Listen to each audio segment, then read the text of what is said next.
આદમી પાર્ટીમાંથી અલગ થઈને રાજુ કરપડા ભાજપમાં સામેલ થઈ ગયા ત્યારે ગુજરાતમાં ક્રાઇમ બ્રાન્ચે એક શખ્સને પકડ્યો અને એના ઉપર કેસ કર્યો. એની અંદર જે ક્રાઇમ બ્રાન્ચે આરોપ લગાવ્યો છે તે પ્રમાણે કે દિલ્હીથી આમ આદમી પાર્ટી હવાલાથી પૈસા મોકલતી હતી. હર્ષ સંઘવીએ આરોપ પણ લગાવ્યો કે યુટ્યુબરોને કેટલાક પૈસા આપીને ગુજરાતનો માહોલ ખરાબ કરવાનો પ્રયત્ન થતો હતો. તેને લઈને સીધી રીતે આમ આદમી પાર્ટી ઉપર રાજુ કરપડાએ પણ નિશાન તાક્યું છે. તેમણે કીધું કે કઈ રીતે સમગ્ર હવાલાના પૈસા આવી રહ્યા છે, કઈ રીતે વપરાઈ રહ્યા છે અને કઈ રીતે આમ આદમી પાર્ટી ભ્રષ્ટાચારની બધી વાતો કરતી હોય પણ તે પણ ક્યાંક ને ક્યાંક હવાલાકાંડથી લઈને તમામ જે નાણાં છે તે આવે છે. સાથે તેમણે એક ભવિષ્યવાણી પર કરી. નમસ્કાર, હું છું ચિંતામણી પુતળી પટેલ. સ્વાગત છે આપનું મારા કાર્યક્રમમાં. આવો સાંભળીએ કઈ રીતે રાજુ કરપડાએ આમ આદમી પાર્ટી ઉપર આરોપ લગાવ્યા, ગંભીર ચેતવણી આપી. નમસ્કાર દોસ્તો, હું તમારો રાજુ કરપડા. 2 દિવસથી કટ્ટર ઈમાનદાર પાર્ટીના કરોડો રૂપિયા ગેરકાયદેસર વહીવટો પકડાઈ રહ્યા છે, જેમાં આમ આદમી પાર્ટીના રાષ્ટ્રીય નેતાના નજીકના વ્યક્તિ ગુજરાતમાં આંગળીયું કરે છે 1.2 કરોડનું. ગુજરાતના નેતા સાથે જોડાયેલા એક વ્યક્તિ આંગળીયું લેવા માટે જાય છે 1.2 કરોડનું. અને આખી ઘટના જે છે એ સુરત ક્રાઇમ બ્રાન્ચની નજરે આવે છે. દોસ્તો, આ માત્ર એક સુરતની ઘટના નથી.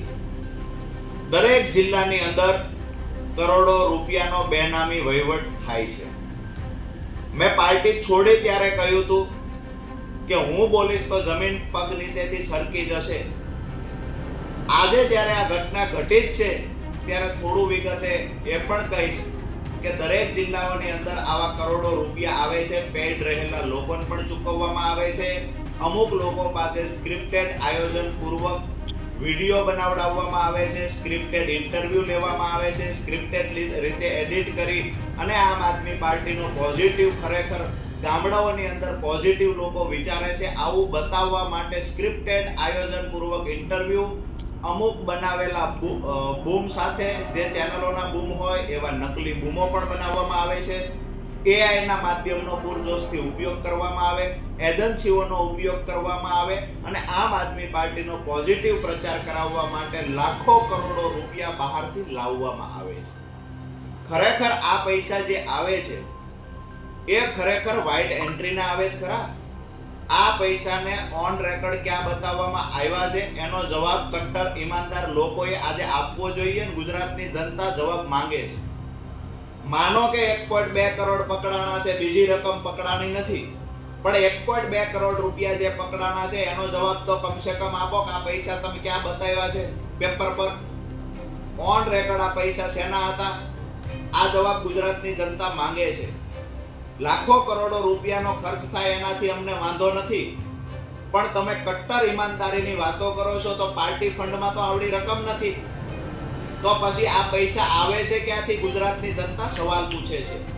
ગુજરાતના નિર્દોષ, ગરીબ, અભણ જે ખરેખર લોકો છે, ગામડાઓમાં રહેલા છે, જે કોઈની વાતમાં આવી જાય છે, આ લોકોને છેતરવા માટે થઈને આયોજનપૂર્વક સ્ક્રિપ્ટેડ ઇન્ટરવ્યૂ લેવા, સ્ક્રિપ્ટેડ પ્રચાર કરાવવો, સ્ક્રિપ્ટેડ લોકો પાસે પોઝિટિવ મેસેજ અપાવવો, વાતો કરવી, એજન્સીઓને કામ આપી ગામડે ગામડે સુધી એક કોર્પોરેટ કંપની જેવો એક આખી ઝાડ બિછાવીને ગુજરાતની જનતાને ગેરમાર્ગે દોરવા માટે આ ફંડનો ઉપયોગ થાય છે.